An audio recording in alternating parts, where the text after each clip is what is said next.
Fab. Okay, so it's 2 minutes past, so I think let's get going. So yeah, once again, welcome and thank you very much for joining us. I'm Rosie Gill, and I'm the Head of Client Relations for Apprenticeships here at Alliance Manchester Business School, part of the University of Manchester. My colleagues Avila and Quincy will be co-facilitating the session with me. So Avila and Quincy, if you'd like to introduce yourselves. Thanks, Rosie. Hi, everyone. Yeah, so I'm Avila. I'm recently appointed as Head of Client Relations for the short business courses. Previous to that, I was within the apprenticeship team. So today I'll be giving a little bit of an oversight of our senior leader level 7 apprenticeship following Jackie's really interesting chat today. So nice to see so many of you. Hi, I'm Quincy. I work with Avila on the client relations team, and I'll just be giving a brief overview of our short business courses that we do. So really looking forward to the whole thing. Lovely. Thank you both. Looking forward to hearing from you later on. And we're really excited to be joined by Jackie Kilbane, who is Senior Lecturer in Healthcare Leadership and Management and an Honorary Fellow. And today she's going to delve into the essence of authentic leadership and its impact on organisational culture. So we'll hear from Jackie in just a few minutes, and she'll speak about less visible aspects of organisational cultures and leadership, helping us to look beyond the surface to understand what's really happening in your teams and your organisation. So Jackie's session will also feature someone who's on the programme, Sam Johnson, and it will be followed by a Q&A where you'll get the opportunity to ask any questions. So once again, for those who have just joined, just to let you know, if you could please keep your cameras and your microphones off, and any questions that you have, you can put in the chat once the Q&A starts later on. So Jackie's session is going to give us a taster of one of the 6 modules on our Level 7 Senior Leader Apprenticeship that explores key universal leadership themes and contemporary leadership challenges. And this program is designed to help individuals develop the knowledge, skills and behaviour needed to lead successfully at a senior level within their organisation. So if you're on the call and interested in various options, perhaps not in a position to commit to an 18-month to 2-year program, but want to upskill in a particular area, AMBS also offers a portfolio of short business courses, including our flagship 5-day Manchester Leadership Development Programme. And if your organisation is looking to develop a whole team or a group to drive organisational change, we can also develop a customised programme to address your specific business needs. And these are all informed by leading research in theory and delivered by world-class lecturers. So my colleagues Avila and Quincy are going to share more details around those different pathways at the end of the session. So without further ado, I'm really excited to hand over to Jackie Kilbane, who will talk to us about organisational culture and authentic leadership. Thank you, Jackie. Thank you very much, Rosie. I hope that you can all continue to see the slides as we've switched to me presenting now. So the title of this webinar, Beyond the Visible, Organisational Culture and Authentic Leadership. It's fantastic that so many of you have signed up for this webinar, and for really that says something to me about how curious we all are about leading and about following and about organisational cultures. So really, if you're here because you're curious and you think there's more to know and there might be things that are less visible for you to know about authentic culture and leadership, then you're really in the right place. And I hope that I'll be able to help you with thinking about culture and leadership over the next half an hour or so. So I'm joined today by Sam Johnson. I'm delighted that Sam can be here because she's been a participant on the programme.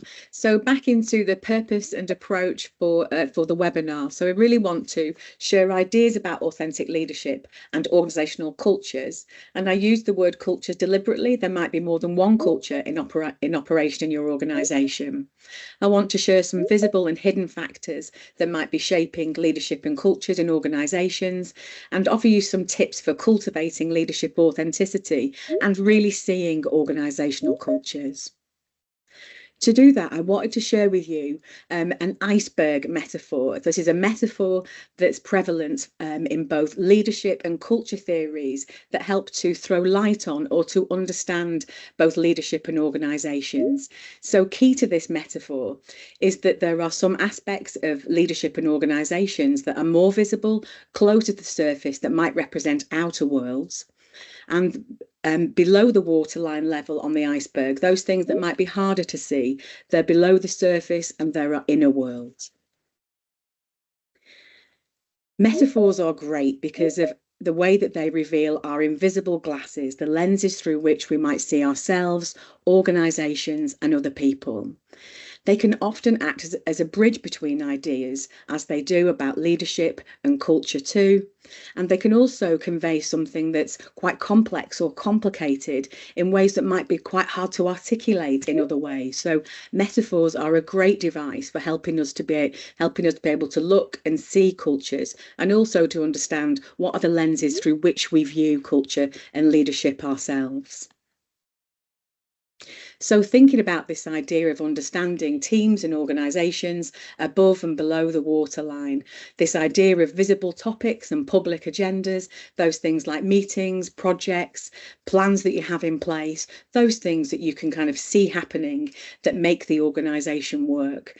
Below the waterline, we have this idea of emotions, hidden topics and private agendas that might be influencing and shaping culture, or what it is that's happening here in the organisation. When I showed this slide, sometimes people look to the shark quickly because they can think about what the shark might represent in their own culture. But what I'd like to offer you is that below the waterline, there are often lots of things that are happening that might be treasures of the deep as well. Those things like the emotional experience of people at work, some of those feelings of a desire for belonging and a desire to be part of something that's bigger than themselves as well. So this idea that there are things that are happening below the surface may not be as murky as we fear, but also may have things about hopefulness and those things that are important to people that are driving and motivating them too. And this idea of the metaphor, the idea of what's above and below the waterline around both leadership and culture, they are key to the ideas that we introduce and that we explore within the first unit in the Senior Leader Apprenticeship. And that we do that because understanding some of those ways of seeing and understanding about ourselves is a really great introduction to learning about leadership that you can take through the whole of the apprenticeship. And also what we're finding is that there is a kind of a great variety of people in leadership positions and a great variety of organisations that are represented, and doing some of that figuring out for your organisation, helping people do that for other organisation can be a great process in itself around learning too. So you might where you might look for culture in organisations as a summary, you might look at what it is that people are doing, including yourself, those things that people say are important, and those on the surface things that people share about what's important around here and the way that we do things around here. A great thing about culture, it's often in the shared ways of doing things, and they can be revealed through things like what is it in your organisation that people are really good at, and that's just built in, and that can be something that illuminates some aspect of culture or some aspect of what's important in leadership too.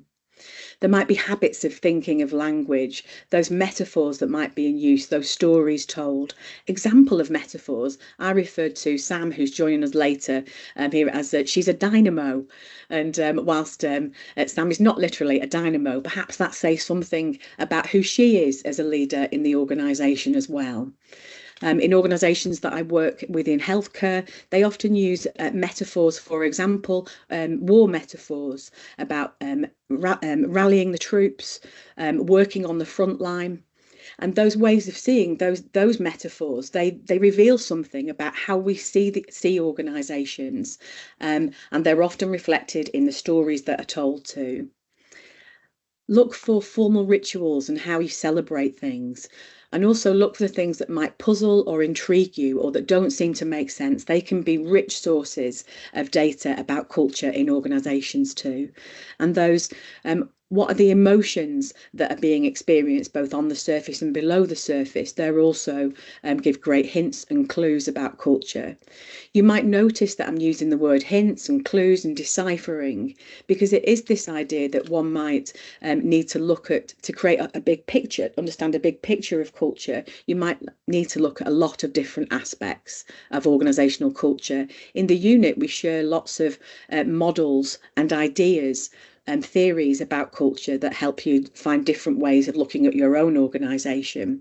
The example that I'm sharing here is Edgar Schein's layers of culture, and he would describe these layers of culture as a source of insight for leaders.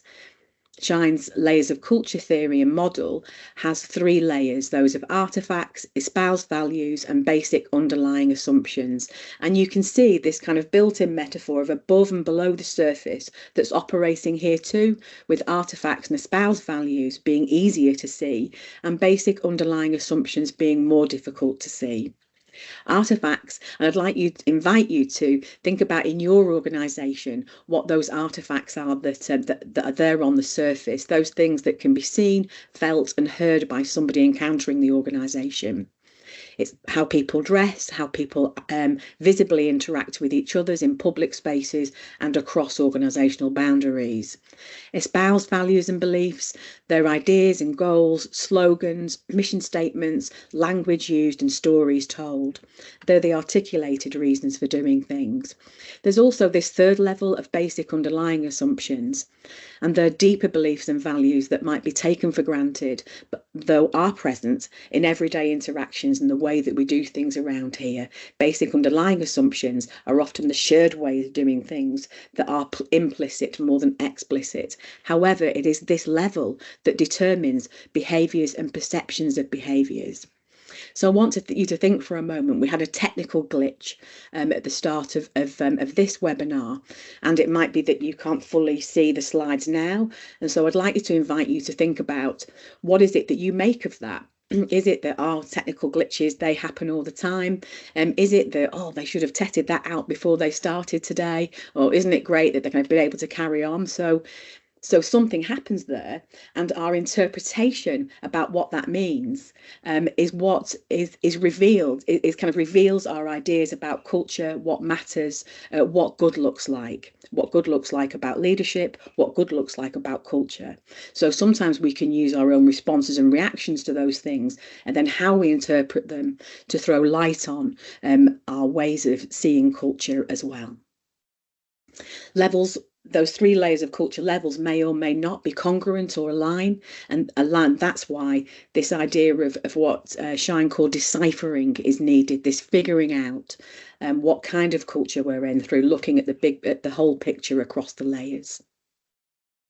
So connecting now leadership with culture, where leaders are a source of beliefs and values that really get the organisation moving, and the leader's assumptions can become the basic underlying assumptions in the organisation, particularly when they're shared in leadership groups and across leaders. A central issue is to really understand those deeper layers and just to see how well the layers of culture are working in support of what it is that's really important in the organisation. It's important to note that questioning and changing culture does mobilise a response from people who are embedded in those cultures. It can bring up emotions and can be anxiety provoking, and that a leader needs to be able to respond to those emotions. So I've mentioned emotions a few times now, and the emotions, they're emotional aspects of organisational life and leadership life as well. And that attention to emotion, that emphasis on emotion is something that we're seeing now more in wider society, that language of emotion and feelings, and an understanding of how important they are in shaping behaviour, and what it is that people do is becoming more understood. And that's all the way. And so we can see that in, I hope that some of you have seen the film Inside Out, and Inside Out 2 is on its way. So in this film, it's an animated film where the individual has multiple characters that exist inside their head, and those characters are the person's emotions. In Inside Out 2, they introduce this character of anxiety, and anxiety's role is to play mayhem with the other emotions. And I think that's a great way of thinking about what might that role of some of those things that are happening below the surface, that might be for example, when you're introducing change, or trying to shape culture, about what might be mobilizing individuals, and then how that might impact their response to a cultural experience or something that you're trying to change as well. So coming back to leadership, and now turning our attention specifically to authentic leadership, it's contested in the literature about to what extent authentic leadership is the same as or different to other leadership styles.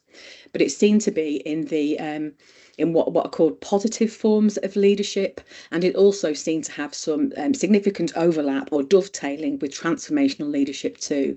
However, there are some aspects of authentic leadership that are quite distinct to that style of leadership, and it's particularly around transparency of values and beliefs, so that people can see those, and it's the seeing of the values and the beliefs, and seeing the leader who operates in accordance with those values and beliefs that creates followership. And so with an authentic leader, we see an authentic leader who is transparent about their values, and that really wants to have a collaborative approach, an engaging approach, and sees the importance of building relationships and how relatedness can really impact how we do things in the organisation. And it's important to remember that authenticity in leadership is shaped by our identities, the identities that intersect, that impact values, and that we develop those by learning through experience about ourselves and about people around us. Authentic leaders also encourage diverse viewpoints and build collaborative relationships with followers, and that would be a real feature of authenticity. All of these things taken together, then kind of what follows logically is that authentic leadership relies upon knowing yourself in order to be able to act transparently, in order to be able to make those values and beliefs visible. And that takes us back to the metaphor of the iceberg, of those things in the leader's identity that's impacting their behaviour and the leader's experience that might be harder to see and represent their inner world, but are impacting on the behaviour on the surface.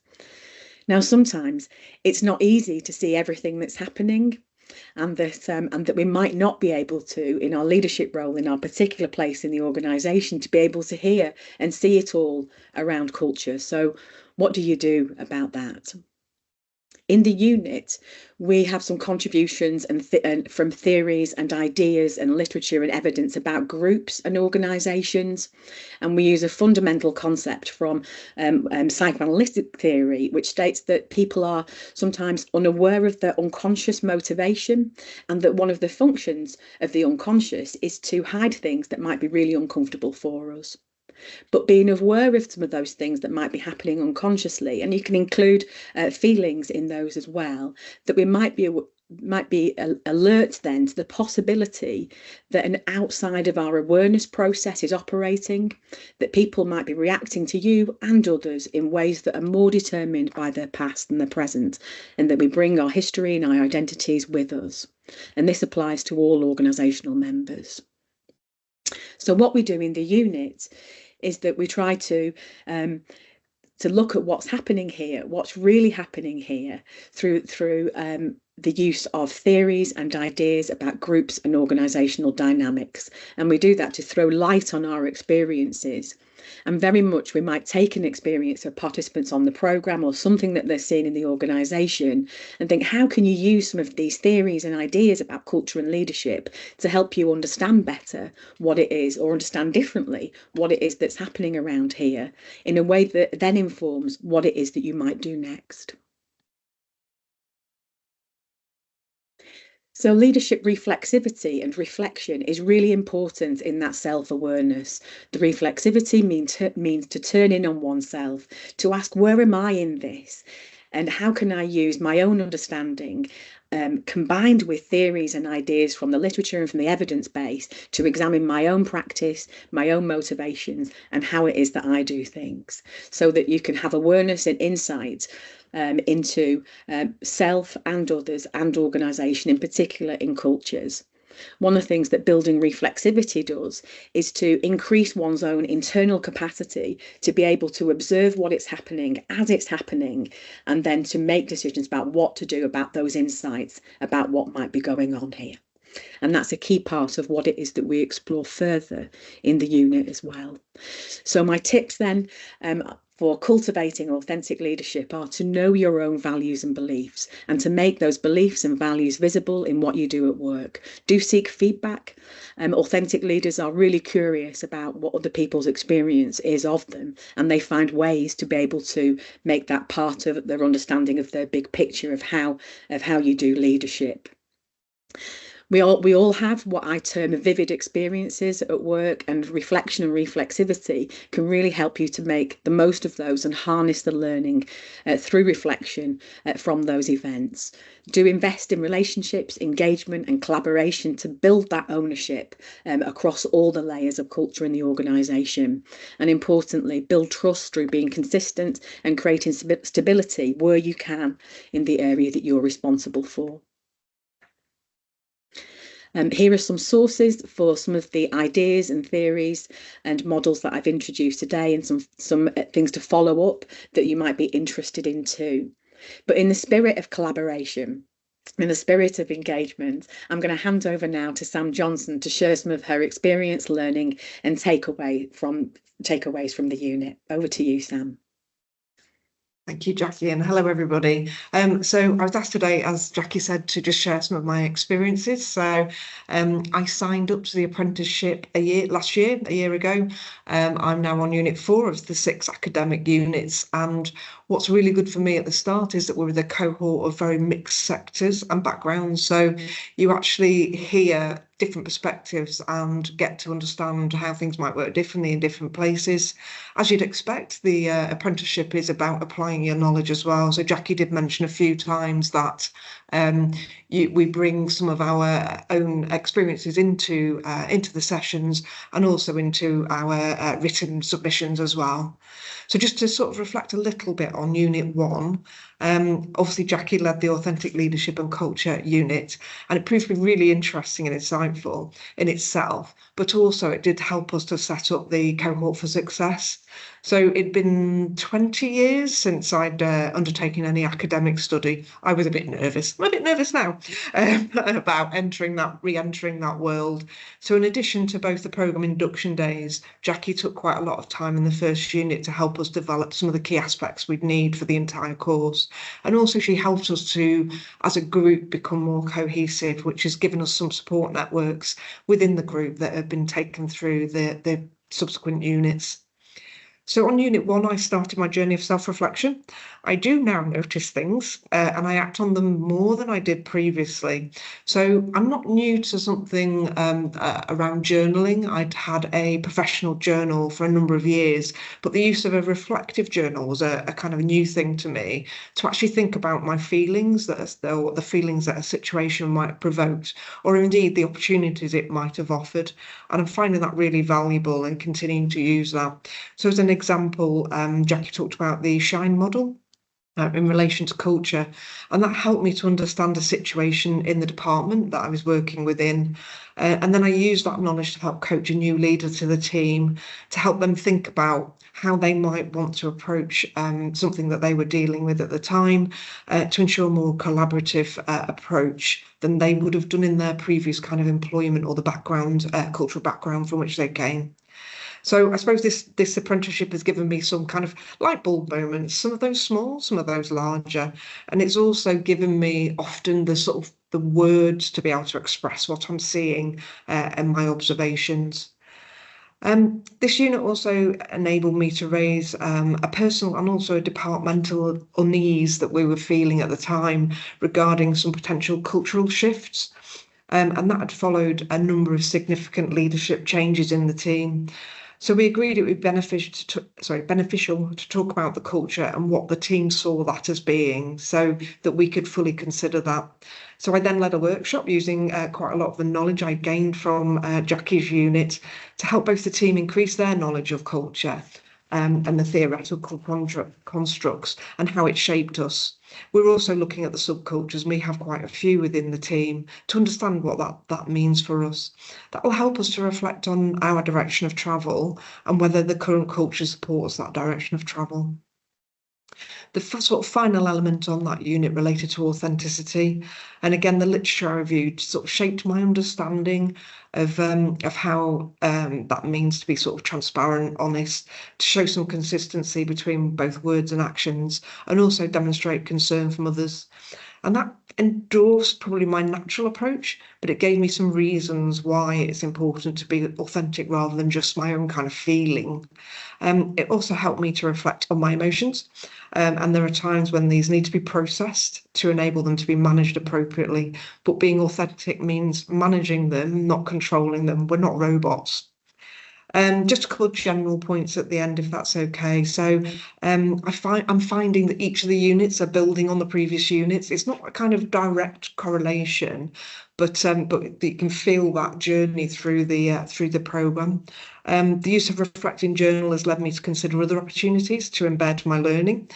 So, for example, I am helping to lead a scenario planning or foresight session actually this afternoon with a team from our planning community, and that came about because I reflected on, actually I could do something here, how could I help, what might I do? So as well as helping me embed my learning, it's just helping the organisation think about how we might look at things in the future. And then very finally, just to say I've really enjoyed the content and structure of the course so far. It's been very relevant to my employment and role, and it's definitely making a difference to me, and I think it'll stand me in good stead for the future. Thank you for listening. I'm happy to also take questions with Jackie, but I will mute for now. Lovely. Thank you so much for joining, Sam. It was great to hear, as someone's put in the chat, your authenticity in action. So yeah, that's brilliant, and lovely to hear the impact that the programme is having on you as an individual and also your organisation. So that's lovely. And thank you so much, Jackie, for your taster session. Really sort of enticing stuff there that I'm sure people, will want to know more about. So we've got 10 minutes or so for a bit of a Q&A. So any questions that you'd like to ask Jackie or Sam, now is your chance. Anything specific to things like the application process of the programme, or if you're interested in short courses or anything more on the sort of admin side of things, hold those and you'll have our contact details. So myself, Avila and Quincy, but now we really want to take advantage of the experience and the knowledge that we have here from Jackie and Sam. So feel free to chuck any questions that you have in the chat, and we'll start off with one here that's about hybrid working. So Elaine feels like there are common challenges associated with hybrid working around engagement and collaboration. From the feedback from your delegates, Jackie, and perhaps your experience as well, Sam, could you share any of these common challenges and, importantly, any solutions that you would recommend? It is really topical, isn't it? We're seeing lots of big organisations inviting a move back into being back into the office 5 days a week, and at the same time, we're seeing more of a movement from staff who want to have arrangements where they're still at home. And I think that's a really interesting tension, isn't it? And one of the things at the moment is that we just don't have enough evidence about which of those approaches is most effective. But I think I would say that to be interested in and concerned with engagement is really important. And I think that in hybrid working, the issue of presence is one to kind of to get into, to figure out how do we encourage people, whether hybrid or in person or online, how do we encourage presence, and how might you demonstrate values and as a leader and your beliefs as a leader and align those things when you are working hybrid. So I think that some of those tensions about balancing what it is that employees want against what it is that employers want, I think that's often where leaders in the middle of organisations are really trying to balance things as well, and that balancing seems to me a very useful thing to do. What about you, Sam? Yeah, thank you.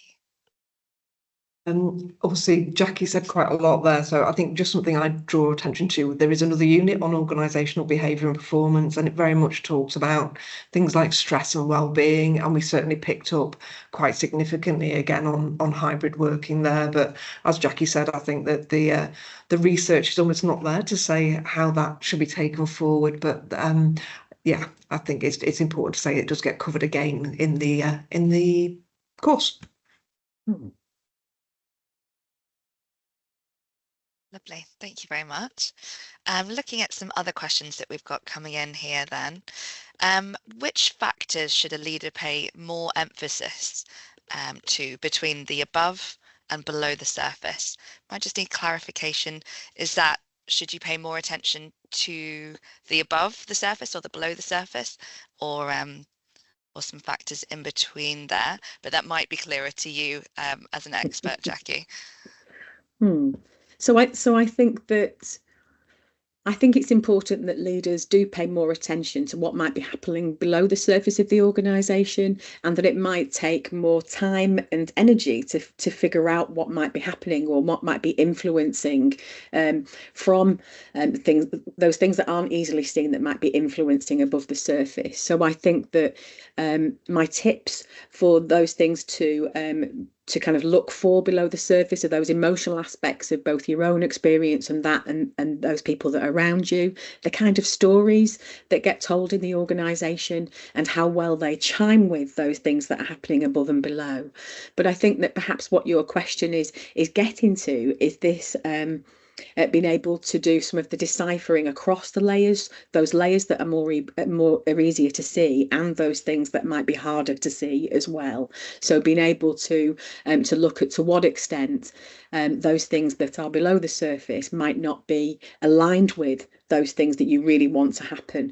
They're the kind of people, learners who've participated in the programme have found those the crunchiest points really of those things where the beliefs might not really line up with the espoused values, and then what happens next in terms of the deciphering and being able to kind of understand better what to do about that. Lovely, thanks, Jackie.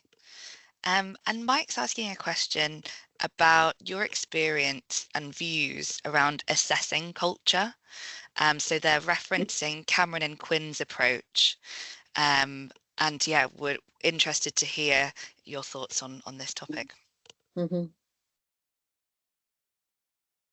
I think that there are a huge number of models and theories about organisational cultures, and some of those look at assessing culture, and I think that use of language is important. There is assessment that can be made about how good a culture is. Shine would use the ideas of deciphering culture in order to generate better insight and a more accurate picture of the organisation as a whole. I think it's fantastic that you've been able to use and apply Cameron and Quinn's ideas and models, and that if that's been a success for you in understanding the organisation, then I think that's been a success. I think what the particular hues that the Cameron and Quinn bring, they are part of the picture of theories and ideas about culture.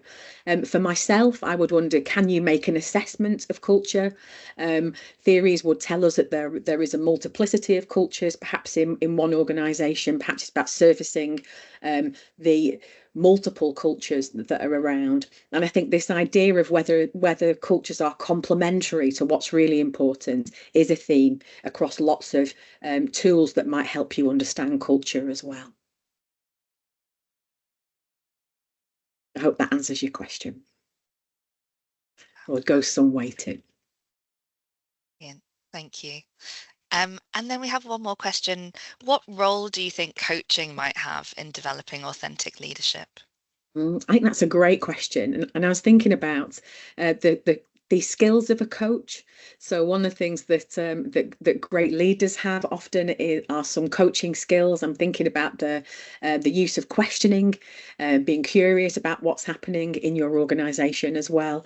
But I think that coaching in particular can be useful for doing that surfacing, that deepening your understanding about yourself in role.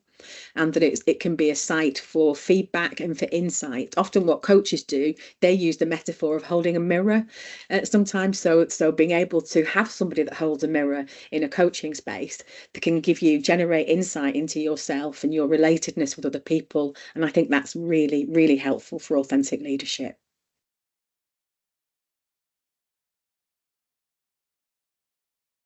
Lovely, thank you. How about you, Sam? Have you found coaching something that you've explored whilst being on the course?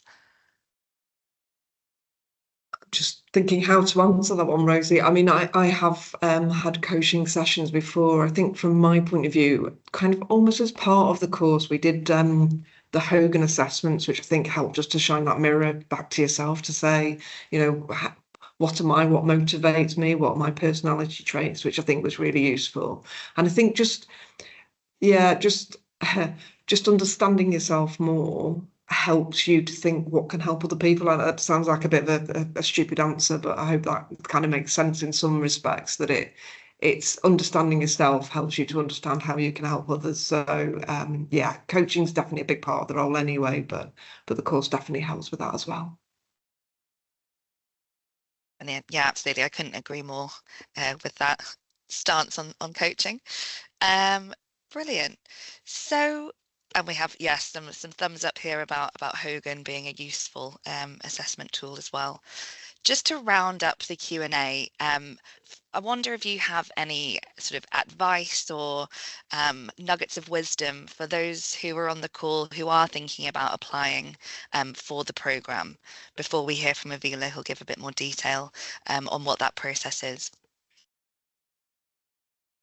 Sorry, Rosie, was that one to me or Jackie? Apologies. Both would be fab. I think you both would have a really unique take on it. Yeah, and I don't want to sound negative, but don't underestimate the amount of time you will need to put into this to get the most out of it. Because if you don't put the time in, you won't get that out. I think really take the opportunity to get to know your cohort and actually lean on them and let them lean on you when you need to, because that's been really, really successful. I think they're probably my main ones, actually, Rosie. I think over to you, Jackie. I think that what the apprenticeship offers as a whole is, and thinking back to the webinar today, it offers a multitude of ways of seeing and ways of theorising and ways of understanding organisations and leadership. And I think that's a real strength across the programme as a whole, in that we take a deep dive into authentic leadership and culture using some of the ideas that I've shared today. But once you move on to the next unit, you'll have another set of theories and ideas. And I think that what you're then able to do across the whole of the programme is to try a few things on and see what what works for you and see what really enables you to become more effective, or that really means something for you. Lovely. Brilliant. Thank you both so much for everything that you've shared about the program and about this topic as a whole as well. Avila is going to talk more about the other units and the application process. And then we will have Quincy as well, who will talk a bit more about the short business courses. So whether you're interested in the apprenticeship or short business courses, or just fancy hearing a little bit more about our executive education offer, then please stay on for a bit more detail around that. But thank you, Jackie, and thank you, Sam. Over to you, Avila.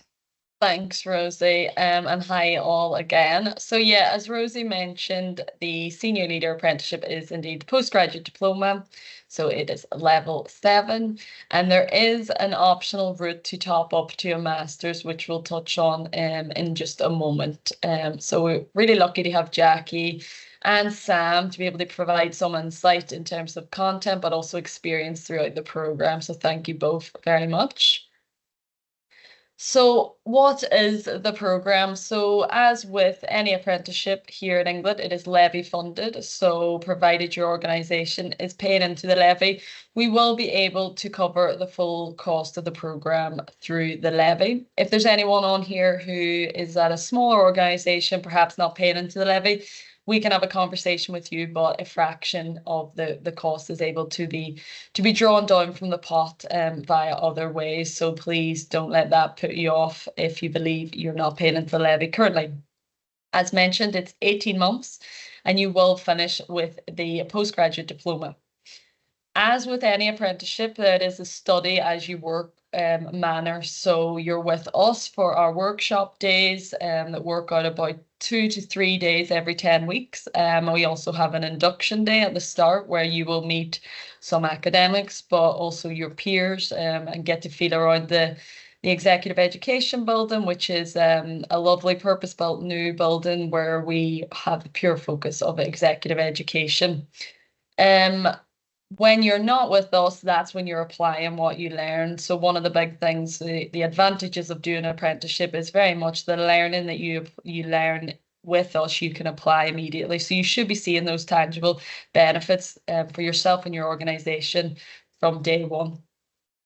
The route to MSc, so the postgraduate diploma will take 18 months in total. If you decide during your time with us that you would like to top up to the Masters in Senior Leadership, you essentially hand back the postgraduate diploma in place for this MSc. We do ask that you reach the decision regarding the top up by about halfway through the programme, so you don't need to know that upon starting the apprenticeship. It's something you can discuss with the academics and delivery staff whilst you're here with us. So what will you actually learn during the 18 months? So as mentioned, Jackie and Sam today were able to give us a snippet of the Authentic Leadership and Culture unit. So that is unit 1 with us. So you're really looking, as the ladies have mentioned, looking at your leadership identity, really exploring that culture, influence, your personal brand. And as someone has already mentioned, we do the psychometric test in the form of the Hogan. After looking at you in quite a bit of detail in your leadership, we then move on to looking at your organisation in particular. So that's the strategic management in a global context unit. So we're looking at things like productivity, competition. So who are your organisation's competition, both local and global? What is your marketing? Is that in line with your brand? So that all comes under unit 2. Unit 3, we then have a little bit of a look at that organisation behaviour and performance. So looking at how people work. So that's things like workforce planning, employer engagement. I know, Sam, you mentioned touching on things like stress and well-being, but also looking at things like leadership blind spots. So that holistic approach to your people in your organisation that you lead and are led by. Unit 4 is innovation and change in a digital world. So looking at things like disruptive technologies, big data, how are you honing creativity, and what's the kind of change agency for you as a leader and your senior leadership teams. Finance and accounting for leaders, probably one of the units we hear the most nervousness about prior to starting. But it is important that senior leaders are able to interpret financial information. You should feel confident looking at the numbers, looking at things like risks management and ethics from a finance perspective as well. And then finally, we finish with sustainability and environmental social governance. So we're looking at the environmental and social challenges that leaders in today's environment face. So we'll look at things like ethics and responsibility, corporate integrity. So those is a little bit of a snapshot really of the content and the kind of things that you will learn. Each one of those is delivered by a different academic. So today we had Jackie and her expertise. We'll have someone who's an expert on each one of those teaching you. You'll also have things like guest speakers, and everything that we teach is research based. So that's one of the advantages of studying with a university like ourselves. So who's the program for? It is aimed at middle level managers aspiring to senior leader positions. So we may have some people here who are in fact already in senior leadership roles where we may say you're already that kind of level of competency that we would be aiming for with this program. Equally, we may have some people that would reach out to us and we say, let's develop a little bit more of the leadership experience. So we ask for around 3 to 5 years, but I'll touch on that a little bit more in a moment. As Rosie touched on at the start, we are looking at knowledge, skills and behaviours of future leaders. We work from a framework, which is this level 7 senior leader framework. So we can be confident when you complete this apprenticeship with us that you're in good hands to lead your organisations in the future. How is the programme structured? So we have online, in-person and individual and group assignments mode. So it's very much a blended approach to delivery. It's very much designed for relevance and application. So as I mentioned, we want impactful teaching on the programme. You will be able to apply what you learn in each one of those units back in the workplace as that work and study mode. We're also looking at, as mentioned, integrated study breaks. So we have 3 of those now. It used to be 2, but we took on some learner feedback and implemented those changes. So kind of spring, summer and winter break for you as well. Assignments are both group and individual, and some of these might be something like a reflection, some might be an academic piece of writing. So there's a bit of variety in terms of the mode of each one of those as well. It's now 18 months, which is slightly faster than when we first originally ran the programme. And like Mike touched on, there is that option to an MSc, which is an additional 6 months. It's also worth adding that there's also an additional £4,000 to top up to the Masters, and this is not covered by the levy. So if it is something you're interested in, please do have the conversations with your organisations regarding funding for the top up. And then finally on this slide, we've got the tripartite support. So we're very much a learner, employer and provider. You will get support from both sides of it, which is touched on a little bit more as well. But you have a work-based mentor, that's someone in your organisation that you will choose, and then you'll have your personal tutor here in the organisation that can support you from both pastoral but academic. Entry route, so if you're someone that has a first degree, 2-1 or above, then we're looking for 3 years managerial experience. If you have no degree, we ask for 5 years managerial experience. Every application is treated on a case-by-case basis, so we will be more than happy to have those conversations with you regarding what we classify as that type of management. We do also ask that you have your maths and English GCSE or equivalent at C or above before starting the programme. As mentioned, first protocol would be our eligibility checker, which the link is here, and I believe it may be put in the chat in a moment. That kind of gives us a good indication of whether you're eligible or not, factoring in some of those things from the levy as well as the managerial experience. And finally, just a little bit of insight in terms of that application process. So we start with the eligibility checker. We'll then have a call with you, but ask you to have those conversations with internal people. So that'd be your line manager as well as your talent development team. That might be HR, L&D teams, etc. We will need the support of your organisation because we are drawn down from the levy. Once we've reviewed your application, if everything looks good, we'll then invite you to apply on our online system, which is called Aptem. And finally, we interview you, and that's very much an opportunity for you to speak to the academics and the delivery staff here as well. And then all being well, you will be offered a place for the April start. Applications will open on October 14th and close 17th of January. We may close earlier if we receive huge amounts of applications, which we did on the last intake. So I would stress to apply early to avoid disappointment. My details will be on the end of the slides, as will Rosie's. So please do reach out with any questions that you have regarding that. As Rosie mentioned, if you're someone sat here feeling like the apprenticeship is maybe not the route for you, or you feel there may be eligibility criteria you don't meet, etc., we have a range of short business courses which my colleague Quincy is now going to take over, introduce himself and some of those courses. Thank you very much. Brilliant. Thank you so much, Avila. There we go. Fantastic. Brilliant. So our short business courses here at Alliance Manchester Business School. So my name is Quincy. I actually do work with Avila as well, just in regards to these short business courses. So like Avila mentioned, any questions at all, please do get in contact. And so our short business courses are designed really to give a 4-day or 5-day consecutive course where people can come and attend and really improve their all-around management and leadership skills. And so we have courses on all of those topics there on the screen, from data for AI leaders, which was a very popular course which we just ran. We had leaders from all across the world. We had leaders from places like Google, places like IBM, places within the public sector. People came in from Dubai, from Kuwait, from Manchester, from London. And so really, it's a really eclectic course of leaders. So you gain as much from the academic as you do from the leaders on the course. And it's run in a similar way as some of the other courses we just heard about. But like I mentioned, again, it's just 5 days or 4 days for the courses.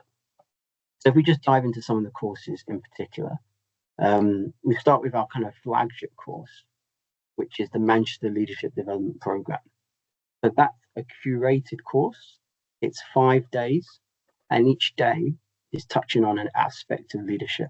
So the first day we'll look at yourself as a leader, so leading yourself.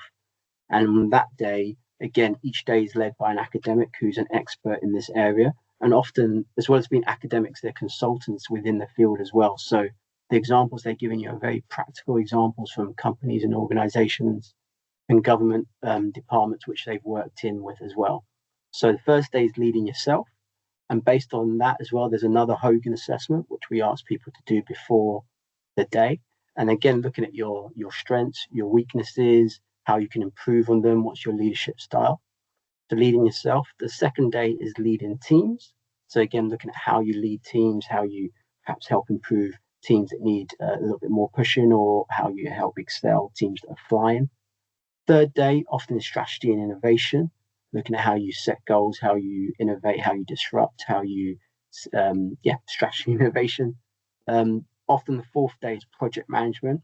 And again, that day is very, very practical as well, looking at how you, just very practical, from how you cost things, how you lead things, how you'd set timetables, how you'd get proper governance. And again, the emphasis, again, I always put on practicality. So on that day, you're literally given models and you're given PDFs and you're given case studies as well. So again, very, very practical. You can instantly take it back to your organization and start to apply this. And then often the last day is leading on finance. And again, just like Avila mentioned, this is the day where some people, perhaps they come in with a little bit of apprehension, but they leave often saying it was their favorite day, learning how to read your P&L, learning how to look at investments, learning how to look at all aspects of finance. So that if you're a leader who perhaps finance isn't your remit, still you're going to have the skills to walk in confidently in meetings and to express views and to express strategies and to read those documents that you need to.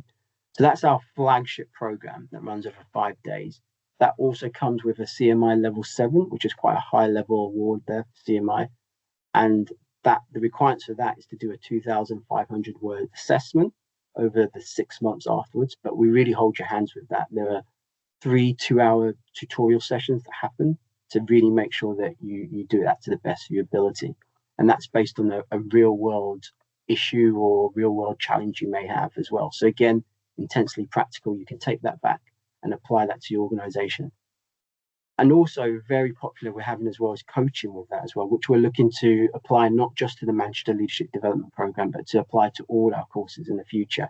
And with that coaching, you get 3 coaching sessions with a business coach, a leadership coach, much like having Jacqueline with you, as it were, for 3 sessions that were someone who can really help you to implement and to apply all your kind of things you've learned, but anything extra as well, because even though they're selected by the university, they're an external mentor. So you can really kind of dive in with them, and they can be that kind of third space. And people have really, really enjoyed that aspect of the leadership development program. So that's our flagship program. But like I said, if I just go back a screen, we have lots and lots of programs that perhaps dive into those topics, but on a 4-day course. So for example, the Psychology of Leading People course, or upcoming, we've got things like Digital Marketing Essentials for Leaders, or Leading Major Projects, or Managing Complex Business Challenges as well. So those courses will take those 1-day things, but extrapolate them into a 4-day course. So yes, any questions at all about that, please do get in contact after the call, and Avila and myself, and we'll be able to get straight back to you about that. Hope that's all right, Rosie. I'll hand over back to you now. Wonderful, amazing. Thank you so much, Quincy. So yeah, we hope you've enjoyed hearing more about authentic leadership as a topic and as unit 1 of our senior leader apprenticeship. If you have any questions about apprenticeships, please email me. My email address and details are here. And anything around short business courses, Avila's details are here as well, and she can also pass you on to Quincy, who I realise we've missed off the screen. But yeah, thank you so much for attending. We will be sending out a recording of the session. So if you want to share that with anyone, if you did have any issues with slides at the beginning, you'll be able to, re-watch it with all of the visuals. But thank you very much for attending, and we hope to hear from you guys who are interested in the other courses. So yeah, thanks very much and have a lovely afternoon. Yeah, just a massive thank you again to Jackie and to Sam and to Avila and Quincy.